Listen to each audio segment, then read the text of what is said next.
Hello green lovers, आज मैं रजनीगंधा पौधे का रिपोर्टिंग करूंगी। साथ साथ में मैं बताऊंगी क्या खाद डालेंगे तो इसमें फ्लावर आएंगे और किस तरह से ये प्लांट को देखभाल करेंगे ताकि इसमें फ्लावर आ जाए।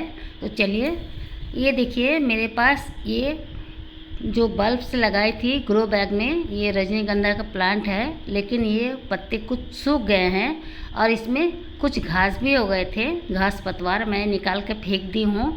अब मैं इसको रिपोर्टिंग करूँगी बड़ा सा नहीं, 12 इंच का ये पॉट में। तो छोटा ग्रो बैग में था, इसलिए इसका फैलाव ज़्यादा नहीं हो रहा था, इसलिए मैं 12 इंच का पॉट ली हूँ। पॉट के नीचे होल की हूँ। होल में जहाँ पे छेदा है वहाँ पे पत्थर डाल दे आप। पत्थर डाल के पत्थर के ऊपर आप रेत डाल दें 1 इंच का। 1 इंच जो मीडियम साइज़ के कंकड़ होते हैं वो डाले और 1 इंच रेत डाले।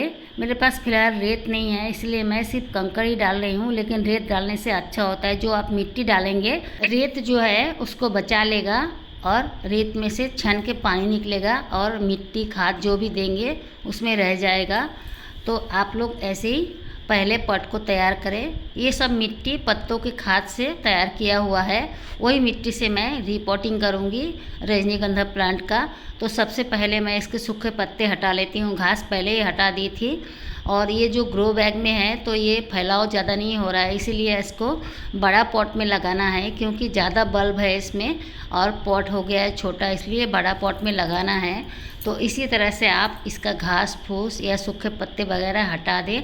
हटा के इसके थोड़ा पत्ते भी काट दें। काट के तब आप इसको रिपोर्टिंग करेंगे तो ये प्लांट अच्छे से चलेंगे। ये वीडियो मेरे को और पहले अपलोड करना था, लेकिन मैं देर से कर रही हूँ क्योंकि अभी रजनीगंधा फूल का खिलने का समय है। मैं देर से ये वीडियो को रिलीज़ कर रही हूँ। आप लोग अगले साल के लिए इसी तरह से तैयारी कर लें ताकि अगले साल आपको अच्छे से फ्लावरिंग मिले रजनीगंधा का पौधे में और आप अच्छा से फूल ले पाए। इसी तरह से आपको तैयारी करना है।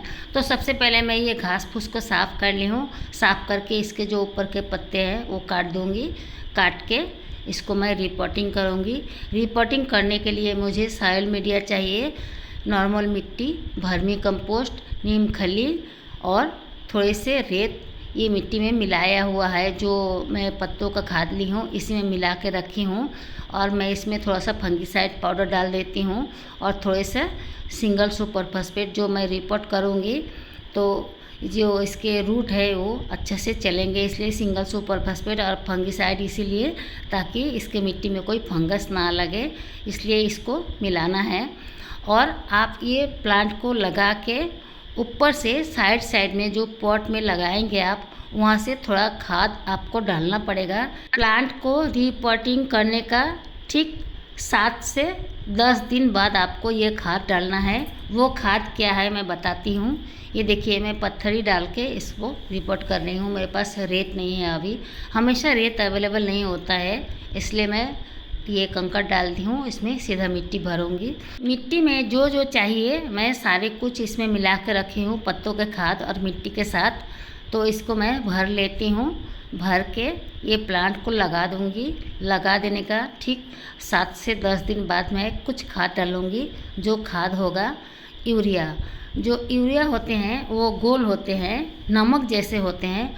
वो यूरिया को आप ये जो 12 इंच का पॉट है उसके हिसाब से आप आधा चम्मच डालें। पॉट के किनारे गुड़ाई कर ले। गुड़ाई करके आप अगर रिपोर्टिंग करने का बाद जब देखेंगे प्लांट लग गया है तब यूरिया को किनारे किनारे डाल देंगे आधा चम्मच। और आधा चम्मच के मात्रा से भी कम आप डीएपी का खाद डालें और आधा चम्मच के मात्रा से कम पोटास का खाद डालें। मिट्टी ये सब फिल कर लेने का ठीक 7 से 10 दिन बाद आपको ये खाद डालना है, मैं जो बता रही हूँ। तो देखिए मैं ये प्लांट को बिठा ली हूँ और जो मैं मिट्टी बनाई थी उसी मिट्टी से भर दे रही हूँ। अभी मैं डीएपी, यूरिया या पोटाश नहीं डालूँगी। तो आप लोग अगर ये प्लांट रोपे हैं तो आप लोग यूरिया, डीएपी या रेड पोटाश थोड़ा सा डाल सकते हैं ये प्लांट में, तब इसमें अच्छे से फ्लावरिंग आते हैं। और मिट्टी में नीम खली, वर्मी कंपोस्ट, फंगीसाइड वगैरह ये सब डाल दिए हैं। डाल के ये प्लांट को रख दे। फिर 10 दिन का बाद थोड़ा सा यूरिया, थोड़ा सा डीएपी, थोड़ा सा रेड पोटास आप डाल दें ताकि इसमें फूल आने का चांसेस बढ़ जाए।